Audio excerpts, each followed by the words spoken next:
I guess for many, a white undercoat is the beginning of their DIY journey, but this is actually pretty close to the end, really, for us, isn't it? Well, for this room, not for Yeah. This is like almost the finale for this room. This has been a long time coming, actually. Yeah. And it just I hate putting white paint on anything that's light coloured because you don't know where you've been and where you haven't. But yeah, I'm really enjoying this because I know, like you say, this is coming up towards the end now. Yeah. This has been quite an epic adventure, isn't it, doing this room? Oh yes. So it's been good fun. So all we've got to do now is put a couple of coats of this white on. Yeah. I think for now we're just going to stick some furniture in here. Yeah, and leave it white for now, I think, and then we'll see what colours sort of come to mind. Yeah, we're going to sand the floor, get the floor nice and tidy, put some furniture in. And then it's ready for visitors, and it'll be tidy, it'll be clean, neat. There'll be no rodents. No creatures running around in the night. Yeah. And, yeah. So yeah, I know, it's been really cool. Yeah. So yeah. But however, I've still got to put more coats of white on. Several coats of white on. Yeah. And our little patch of tar that had come through up here. Yeah. I'm hoping the PVA that you used on there has worked, and we might have seen the back of that now. Yeah. Yeah, it's all gone. And the faux bois is wood effect panels on the wall are all finished, so yeah. Light shades up. Light shades up. Needs a really good clean. Everything does, really. Yeah. I need to get up, clean the beams, more paint on the walls, clean the beams, sand the floor, then clean everything again. Yeah, we're still creating a lot of dust, really. Yeah, but yes. We're getting and we've still got a couple of weeks left. I know. What have we done wrong? I know. I've been using a selection of 3 different sanders for doing the floor, and there's good reason for it. And I don't know if you can see, little nail heads sticking up here, and the joints aren't exactly level. And where I've got joints which aren't exactly level, I've been using these flap sanders on a grinder, and that will take all the heads off of the nails, and it will obviously spark and stuff like that, but that will quickly take all the step out and make that stepped area smooth. And if I was to try and do that with, say, one of these 2 orbital bits, it'd rip the sanding disc clean off the bottom of the orbital straight away, and it would take me 20 minutes with one of those 2, whereas I could do it with seconds with one of those. But the only problem is it will leave sort of like a bit of a stripy area in that patch there, so you have to be a bit gentle and cautious. So that big orbital is more designed for floors and ceilings. This little one here is great for getting into the corners. Again, very, very cheap. Not much to say about that apart from it's a little bit cheap and nasty. Again, that one there I think was about €75. Not exactly designed for floors, but yeah, it's great for the job. I actually prefer using these to the big industrial ones, which I've used in the past, but you've got to know what you're doing with the big industrial ones. And again, you use these in a sort of like a bit of a diagonal pattern against sort of going across the boards, and I find them, particularly on floors which are a bit uneven, much better to use. So there you go. I've stopped about 2/3 of the way across the room, basically because I'm absolutely spent, but you can see by the dust coming off the floorboards that it's probably chestnut or redwood and not oak, and it's coming up quite a lovely sort of red colour.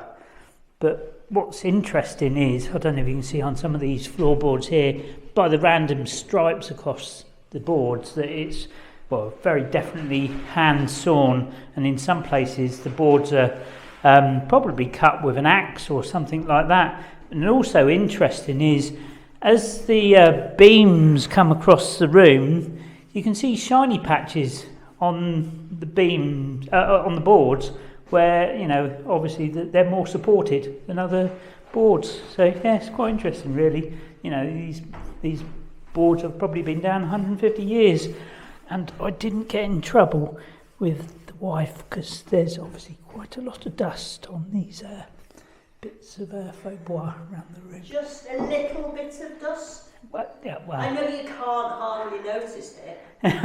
Yeah, you can. There's quite a lot of dust, isn't there? Yes, yeah, I'm going to have to get the compressor out and blow it all off, aren't I? I think once you finish this third, then we'll blow all the walls and the yeah, it is everywhere. And hopefully it'll come back white. You might do. Otherwise I might be having another coat of paint on it. Yeah, might do. Sorry. Fingers crossed it will. Yeah. Or we might have a brown room. Yeah. Ancient looking, isn't it? Yeah, distressed. This gap along the edge of the room is a bit of an odd one. I mean, floorboards do expand, but normally the expansion gap is about the width of your little finger, not sort of like big enough to fit your fist down.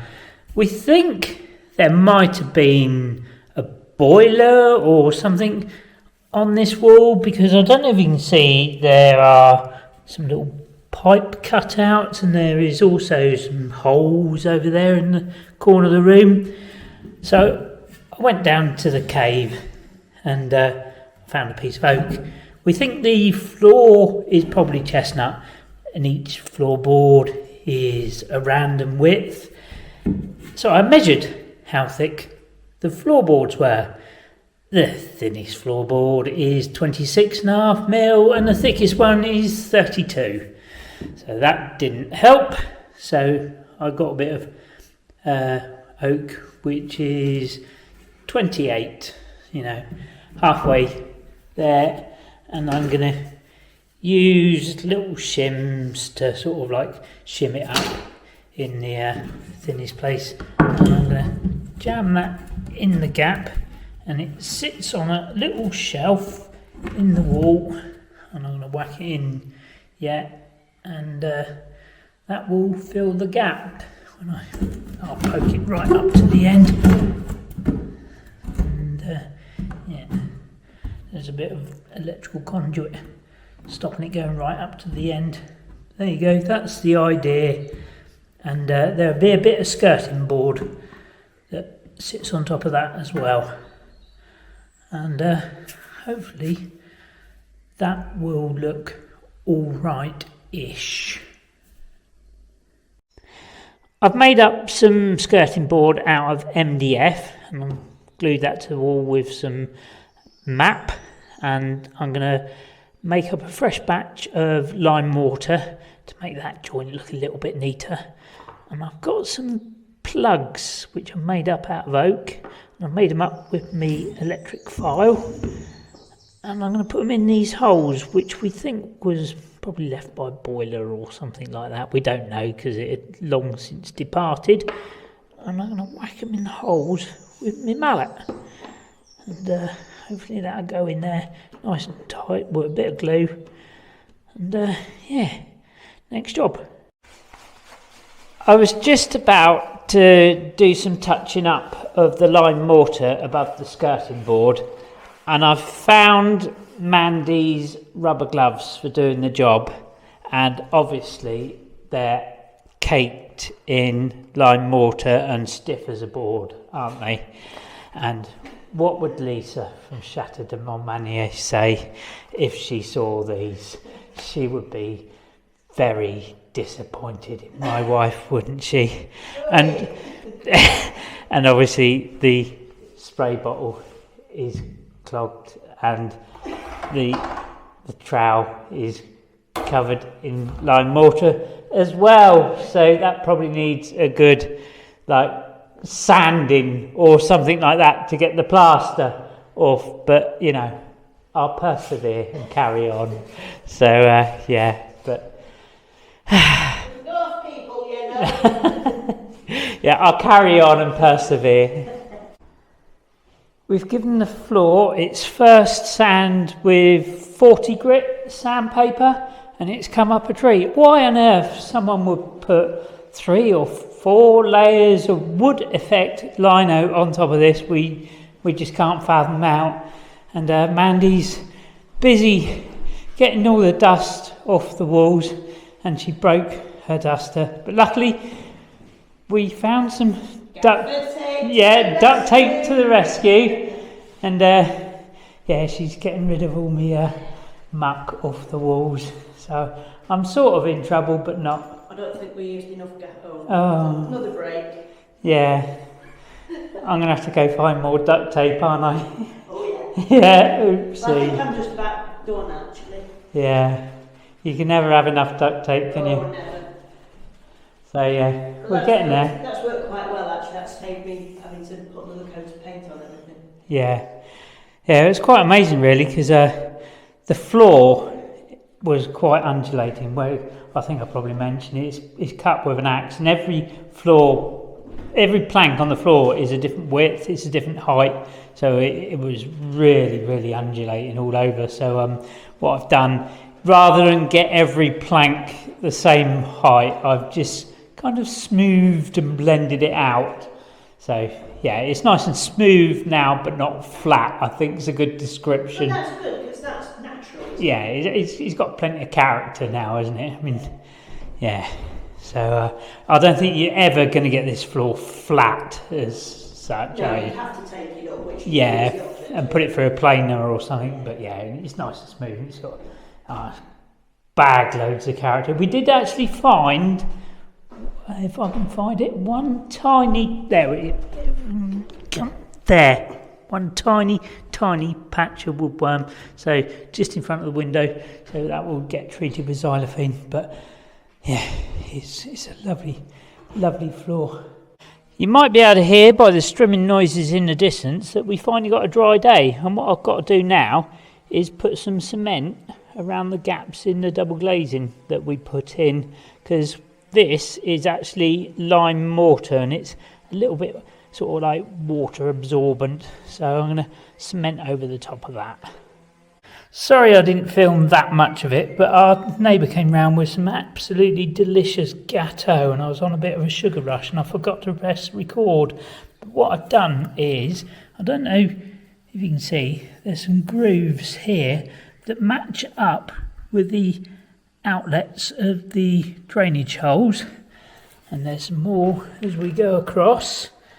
And I've taken a hard brush and I've stippled the surface of the cement to give it a more stone-like appearance, and I've also gone around the outside, and I'll clean up the bricks when it's a little bit more dry, so they're not got any sort of cement on the red of the bricks. So yeah, it's all sealed. I think the lampshade might need a bit of a wash. Oopsie. Now, when we bought this rug, I can't remember how much we paid for it. We don't pay an awful lot for rugs. I think the last rug we bought was €5. The ones before that were €10, and I think we might have even paid €20 for rugs. But if we come over to this corner, just getting down on my ancient knees, there's an old lead seal on a label, and it says about the quality and what it's made of and who made it and stuff like that. Basically is made of wool and stuff like that, and again made in quite locally. But yeah, it's come up rather nice. The pattern's growing on me, so we're going to go find some furniture and put that in the room. As you can see, the bedroom is practically, and I'm saying practically, finished. We've got a few things to finish, like probably find a picture for the wall. We definitely got to find some bedding. We got to find a bedside table. and a few other things, haven't we? But it's pretty much habitable. So, yeah, we're pretty pleased. We're just out shopping for bedside tables, and we can't seem to find any. I had a look at a couple, but nothing's jumping out at us, really. There's plenty here, but nothing's grabbing us. We have seen a couple of really lovely pieces at bargain prices, though. Wardrobe, for instance, is now sold, but was €119. Look at the inlay on that.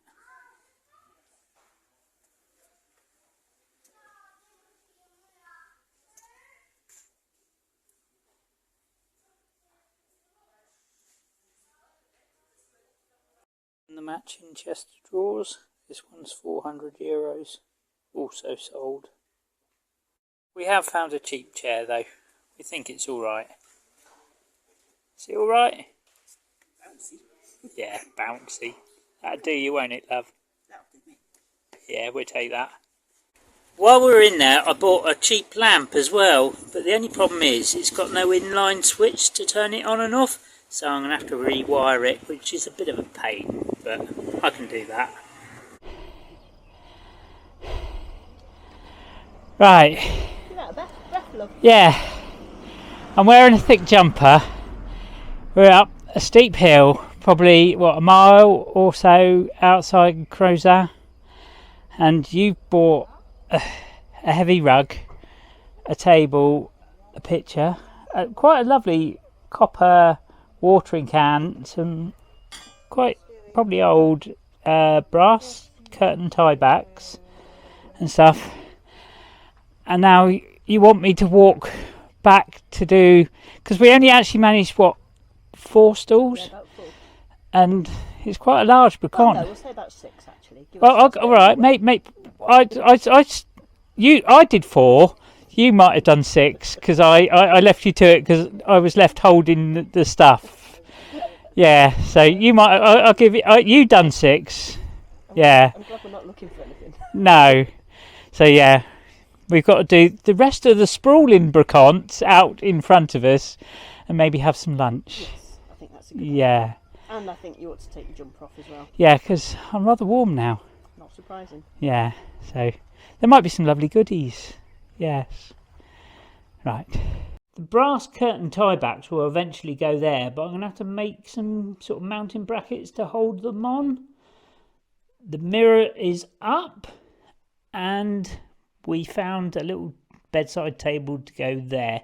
And as you can see, the rest of the bedroom is more or less finished. The bedroom is, practically done, isn't it? It certainly is. It was a long old journey because basically when we started, the bedroom was in quite a state. There was lino, about 3 or 4 layers of lino on the floor.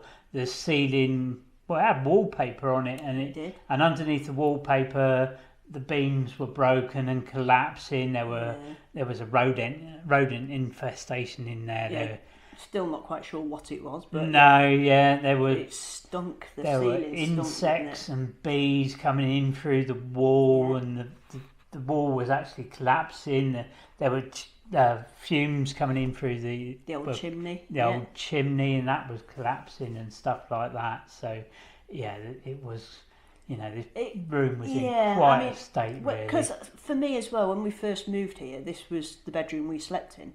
And we just took the wallpaper off, and it seemed all right, didn't it, at the time? And I suppose a lot of people would have maybe just put new wallpaper up or painted it. The only thing we really noticed about the room was there was ice on the windows, and there were a lot of flies coming in, really. That's the only thing we really noticed at the time. That was a little bit annoying, but then when we started to dig a little bit deeper, we really did notice, oh crikey, this bedroom's actually falling apart. Yeah. And and the deeper we dug, the more we found. Yeah, and it turned into a bit of a disaster. It did. But I am so chuffed with it now. Yeah. It's absolutely gorgeous. Yeah, we were saying the other day that this house being abandoned for 30 years actually did it a little bit of a favour, because if people were actually living here during that period, maybe they would have done continuous sort of like bodge repairs over that time. But because it was abandoned, we took over it and we stripped it right the way back to its bare bones and came in and did everything properly, really. So we found some really nasty repairs which have been done during that time, and done hopefully fairly properly. And well, I think for what we've done, I think it's going to last a fair few more. Well, it's going to outlast years. us. Oh God, yeah. So hopefully, yeah. But yeah, I'm really chuffed with it. The floors come up fantastically. Yeah. We need a few more little bits and pieces for the bedroom. Yeah, bits of furniture and stuff like that. But then that's part of the fun of coming over here as well, isn't it? Looking hunting. Yeah. Looking for these little hidden treasures. Yeah. But if we had a visitor walk in tomorrow, then we're ready. Yeah. Yay. So, yeah. So, as usual, folks, give us a bit of the old like and subscribe. He does like that. Yeah, and she loves reading the comments. Certainly do. Yeah. And that's it till next time. And we're not quite sure what we're going to do next, are we? No, we don't really have any plans. But there's plenty to do. There are some really huge projects to tackle, and some of them are pretty big and scary. You're looking at that corner through there, aren't you? Don't, please. Not that project. That one terrifies me. So, yeah. Right then. Until next time. Yeah. Au revoir. Au revoir.